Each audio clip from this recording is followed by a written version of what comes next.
एक शाम प्राची टीवी पर सीरियल देख रही होती है, तभी उसकी सास वहाँ आती है। अरे सीरियल में तो ऐसे मग्न है जैसे आज रात का खाना पड़ोसी आकर बनाएंगे।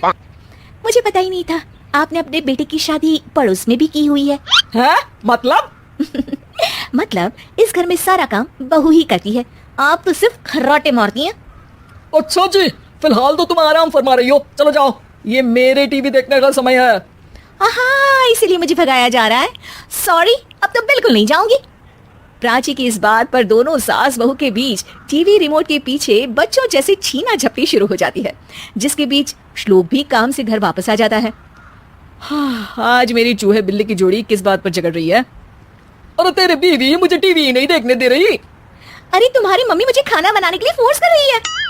अरे वाह, ऐसे बेतुके रीजन पर तो बच्चे भी झगड़ा नहीं करते। अरे मुझे कुछ मत बोल, सब इसने ही शुरू किया है। हाँ, जैसे आप तो बहुत दूध की धूली है ना। अरे बस दोनों चुप।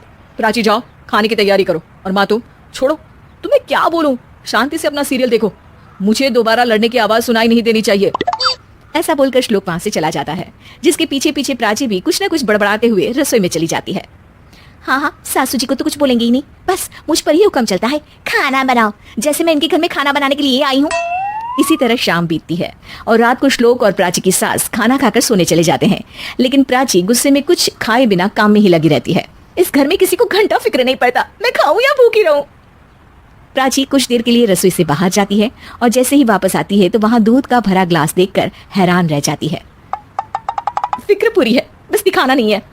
प्राची दूध पीकर सोने चली जाती है और अगली सुबह एक बार फिर सास बहू का कार्टून नेटवर्क स्टार्ट हो जाता है। ये तुमने ही किया है। अरे अजीब जबरदस्ती है, मैं बोल रही हूँ मैंने कुछ नहीं किया। दोनों ने मिलकर पूरे घर को पागल खाना बनाया हुआ है। यहाँ कोई नॉर्मल इंसान तो रह ही नहीं सकता, इसीलिए अब पड़ोसी क्या रिश्तेदार भी घर आने से कतराते हैं। और सुन बेटे, तू भी चंगा, तेरी माँ भी चंगी, तेरी बीवी भी चंगी, रिश्तेदार।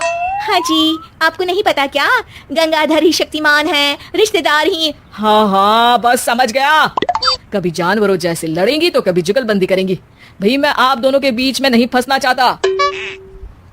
सास बहू की इस मनमौजी जोड़ी से परेशान होकर श्लोक अपना सिर खुजलाता वहां से चला जाता है। चलो अब मैं भी कीर्तन में जा रही हूँ।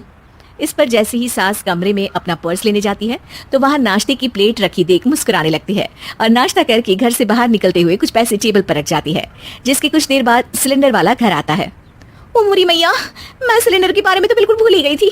घर खर्च के सारे पैसे भी मम्मी के पास है और श्लोक से बोला तो उल्टा 4 बात सुनाएंगे। प्राची ये सोच ही रही होती है कि अचानक उसका चेहरा चमक उठता है और वो घर में आकर इधर उधर देखने लगती है। तभी उसकी नजर टेबल पर रखे पैसों पर पड़ती है, जिन्हें वो सिलेंडर वाले को दे देती है। ये सब श्लोक देख लेता है।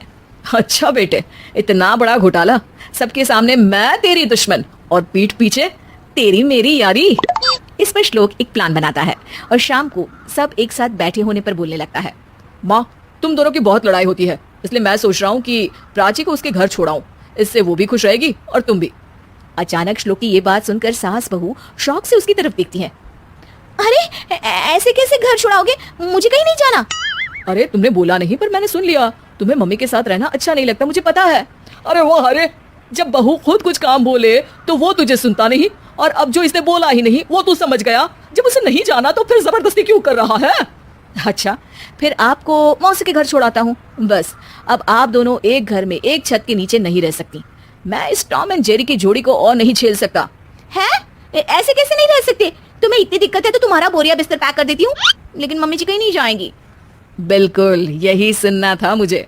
अगर दोनों में इतना ही प्यार है फिर हर वक्त ये लड़ाई का नाटक क्यों करती हो? देखा मैंने कैसे माँ किचन में दूध रखती है और तुम उनके लिए कमरे में नाश्ता रखती हो, और कैसे वो पहले ही तुम्हारी दिक्कत समझकर घर में पैसे रखकर बाहर जाती है। अरे भाई, इतना ड्रामा तो डेली सोप में भी नहीं होता जितना तुम दोनों ने इस घर में फैलाया हुआ है। तू हमें टॉम एंड जेरी बोलता है ना, तो याद कर वो दोनों भी एक दूसरे को बाहर वालों की बुरी नजर से बचाने के लिए हमेशा सबके सामने लड़ते थे, लेकिन अकेले में दिक्कत के समय मदद भी तो करते थे। बस हमारा रिश्ता भी कुछ ऐसा ही है। और वैसे भी अगर सास बहू में तू मैं नहीं होती तो दुनिया वालों को कहानियां कैसे मिलेंगी?